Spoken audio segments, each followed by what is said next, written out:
Indonesia berhasil mengalahkan Kamboja dengan skor 1-2 dalam lanjutan cabang sepak bola SEA Games 2023. Gol Indonesia dicetak oleh Titan Agung di menit 12, lalu disamakan oleh Sin Sopan di menit 45 plus perpanjangan waktu 2 menit. Lalu gol kedua Indonesia dicetak oleh Beckham Putra Nugraha di menit 52. Nah, di laga ini Indonesia sangat mendominasi dengan 63% penguasaan bola. Sedangkan Kamboja hanya 37%.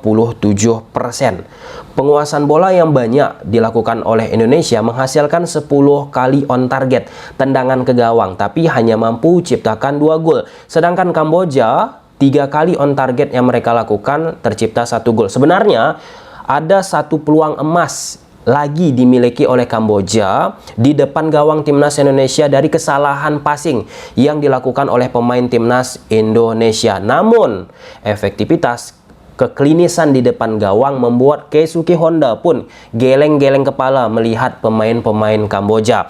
Nah, dengan kekalahan Kamboja menghadapi Indonesia ini memupus harapan Kamboja untuk lolos ke babak semifinal cabang sepak bola SEA Games 2023. Karena klasemen akhir di grup A, Indonesia berada di urutan pertama dengan 4 kali kemenangan beruntun, didampingi oleh Myanmar di urutan kedua, Kamboja urutan ketiga, Timor Leste urutan keempat, Filipina di urutan kelima. Siapa yang akan dihadapi Indonesia di babak semifinal?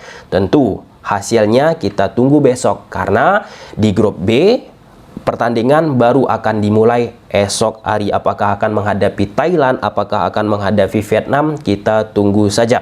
Harapan teman-teman menghadapi siapa? Silahkan tulis di kolom komentar. Oke, ada satu momen sebelum kita masuk ke papan taktikal tentang tendangan penalti yang didapat oleh pemain Kamboja.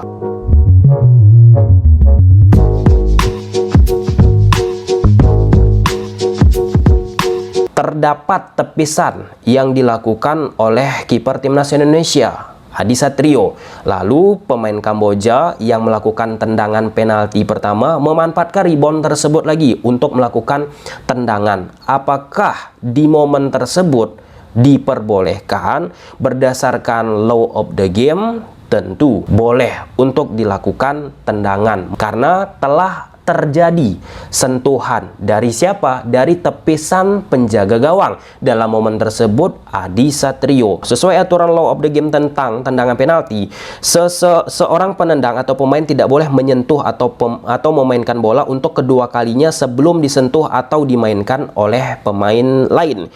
Beda bila bola diblok atau rebound dari penjaga gawang dan ditendang atau dimainkan kembali oleh si penendang. Apabila bola masuk ke gawang atau gol, maka gol disahkan. Bola diblok atau rebound dari penjaga gawang berarti bola sudah disentuh atau dimainkan oleh pemain lain selain si penendang. Nah, kenapa akhirnya wasit meniup peluit? Ya, terlihat ada sedikit sentuhan yang dilakukan oleh pemain Kamboja, terjadilah pelanggaran. Itu perdebatan banyak tentang law of the game. Oke, kita masuk dulu ke papan taktikal. Ya, di atas kertas Kamboja menggunakan pola 1-3-4-2-1. Ketika tanpa bola, Kamboja menggunakan pola 5-4-1. Berada di daerah permainan mereka sendiri. Kita Vici, wingback kiri akan turun ke bawah. Chow akan turun ke bawah mendampingi 3 pemain belakang dari timnas Kamboja. Kemudian dibantu oleh pemain tengah. Ini susunan penempatan pemainnya mungkin berbeda di atas lapangan. Namun secara esensi semoga poin-poin apa yang aku bahas tersampaikan. Shin akan turun ke belakang. Oke. Xiang akan turun juga ke belakang. Hanya bermain menggunakan 1 striker. Ada satu hal yang disampaikan oleh Keisuke Honda di sesi briefing timnas Kamboja pada saat latihan. Disampaikan oleh Keisuke Honda, bahwa kelemahan dari timnas Kamboja ini terlalu berharap kepada masing-masing individu, nggak bermain kolektif. Coba lihat sesi training yang dilakukan Keisuke Honda bersama Kamboja, itu sempat viral beberapa waktu yang lalu. Nah, di laga ini hal tersebut terjadi lagi. Sering sekali kita lihat beberapa pemain dari Kamboja mengharapkan dari kemampuan individu-individu masing-masing pemain Kamboja, baik itu dari sisi attacking ataupun yang lebih terlihat dari sisi defensif. Nah, lalu Coach Indra Sapri bersama timnas Indonesia gunakan pola andalan 1-4-3-3. Ini di atas kertas. Kemarin sudah kita bahas, di era sepak bola sekarang ini yang terpenting itu dinamika, positional play, apa yang terjadi, apa yang dilakukan pemain di atas lapangan. Di belakang ada Adi Satrio, Rio Fahmi, Ferrari, Komang, Haikal. Nah, Rio Fahmi kembali menjadi sorotan.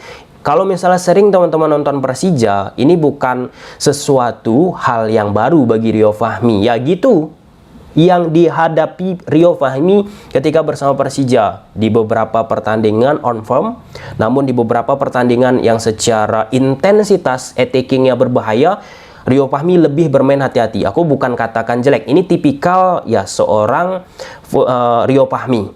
Kemudian di tengah Taufani, Beckham Putra, Witan Sulaiman, Jem, kemudian Titan dan Irfan Jauhari. Nah, pada fase attacking Beckham dan Taufani akan berada di tengah, berdampingan untuk bisa memprogresikan bola. Rio Fahmi akan bergerak mengisi sisi lebar lapangan kanan.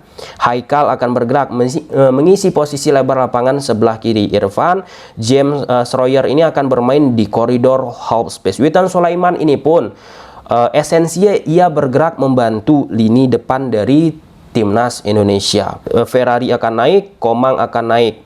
Nah, di sini terlihat secara numerikal ingin Coach Indra Sapri pada fase attacking mengalahkan jumlah pemain belakang dari timnas Kamboja. Lihat, ada Jem, ada Titan, Witan Sulaiman, Irfan. Udah ada 4 itu, dibantu lagi oleh fullback kanan, fullback kiri yang sangat super agresif. Oleh karena itu, 5 pemain defense dari Kamboja akan menghadapi 6 pemain dinamika di atas lapangan dari timnas Indonesia. Nah, itu namanya permainan numerikal, superioritas ataupun whatever, apalah istilah yang sering teman-teman dengar komentator Liga Indonesia ada bilangnya advantage numerikal dan seterusnya. Secara sederhananya unggul orang, unggul jumlah pemain diharapkan oleh Coach Indra Sapri. Ini sangat beresiko, tapi resiko yang diambil oleh Coach Indra Sapri ini nggak kelihatan. Karena apa? Kamboja yang kita sampaikan tadi bermain sangat menunggu dalam 5-4-1 yang mereka bentuk. Sesekali mid block mereka jaga garis line mereka. Dan pada saat fase attacking, misal bola dipegang oleh Taufani ataupun Beckham, lihat tekanan pressure itu nggak ada didapat oleh pemain-pemain Indonesia.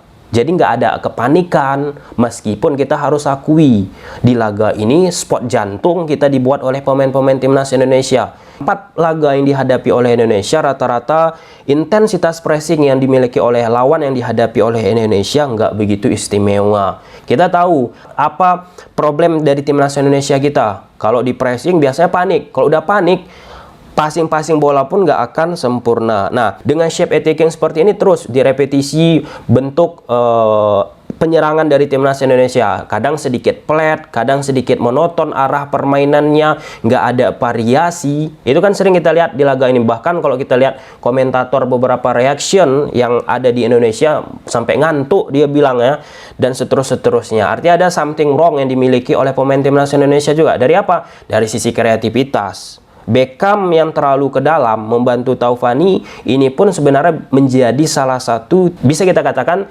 titik yang membuat akhirnya kreativitas timnas Indonesia pun nggak terlihat.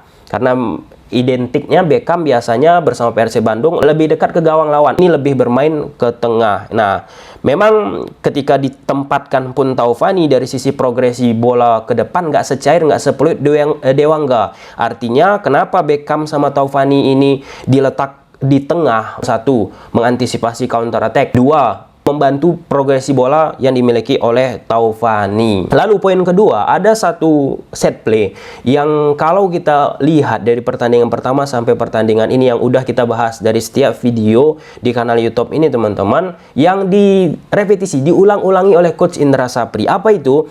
Pemain sayap kanan, baik itu Stroyer yang bergerak di koridor half space, Irfan Jauhari yang bergerak di koridor half space, ataupun beberapa kali switch of possession dilakukan Coach Indra dengan Witan bergerak di sektor kanan, yang bergerak tetap juga di koridor half space, coba dipancing oleh Coach Indra Sapri pemain-pemain belakang dari timnas Kamboja, dengan harapan Rio Fahmi yang berada di sisi kelebaran timnas Indonesia bisa memanfaatkan ruang tersebut. Hal serupa juga dengan Haikal, dan satu gol berasal dari crossing yang dilakukan oleh Haikal dari ruang yang nggak ada pantauan pemain-pemain Kamboja. Kenapa?